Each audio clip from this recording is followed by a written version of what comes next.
Vous êtes déjà... Vous vous souvenez quand c'était la période des conseils de classe et que vous saviez qu'on allait parler de vous et que vous attendiez un petit peu le retour de ce qu'il allait avoir quand vous étiez dans le couloir et que vous étiez assis. Moi, ça se passait comme ça, on était dans l'établissement et on attendait qu'il s'est terminé et après il nous appelait. Il y en a un là qui est en train d'attendre exactement le même genre de truc, c'est Zelensky. Ça me fait marrer, t'as l'impression que c'est un mec en fait qui est en train d'attendre un élève et puis que ses profs et le professeur principal sont en train de discuter de lui et de ce qu'il a fait et surtout de son avenir. Dans la dernière vidéo que j'ai faite, c'est une constatation, le mec est défoncé, c'est comme ça, il y a des choses qu'on peut discuter, on peut discuter de tout, mais Zelensky est un drogué, point barre, c'est comme ça, voilà. Il est drogué, ce mec. Il a vraiment le comportement de quelqu'un qui prend beaucoup trop de drogue. Et pas qu'une fois. On a eu l'occasion de le voir dans énormément de vidéos. Vous, en Europe, bien sûr, vous les voyez pas.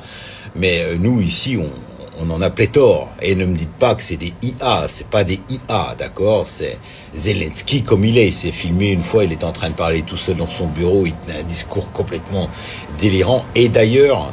on vient de me faire parvenir 2 vidéos où il est en train de parler et il y a ces généraux qui sont à côté et même eux sont en train de se demander, mais enfin, quand tu regardes le comportement des généraux, tu vois que c'est des mecs qui sont posés, qui sont sains.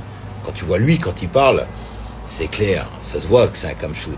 Donc, on arrive quand même à trouver des gens dans la vidéo que j'ai faite en France qui sont en train de te dire, qui sont en train de défendre Zelensky. Donc les mecs, vous êtes en train de prendre part, je parle pas du peuple ukrainien, attention, je fais une grande différence. Les Ukrainiens sont des gens très bien pour la plupart, même s'il y a des sacrées crevures là-bas. Mais il y a des gens excessivement bien, et je sais, j'ai passé du temps là-bas, je le connais bien. Mais le gouvernement ukrainien est un des pires qui existent dans le monde. Et c'est certainement pas un gouvernement qui se bat pour la liberté. C'est un gouvernement qui sert des intérêts qui sont complètement... bon bref, je vais me taire. Mais en gros, il y a encore des gens qui sont prêts à supporter ce mec-là. Donc vous supportez un drogué qui envoie ces gens se faire tuer. Et comme votre président, qui représente la France, supporte ce mec-là, pour des raisons...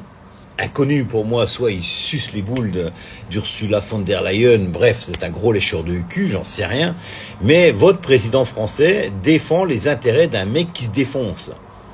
Je sais pas réellement si Emmanuel Macron en prend ou pas, mais c'est vrai qu'il y a des moments où il a l'air un petit peu chelou, mais j'irai pas jusque-là. Donc vous voyez, monsieur Macron, j'ai un petit peu de respect pour vous, je dis pas que vous êtes un camé. Par contre, vous supportez et vous défendez un des plus gros camés de la Terre. Voilà.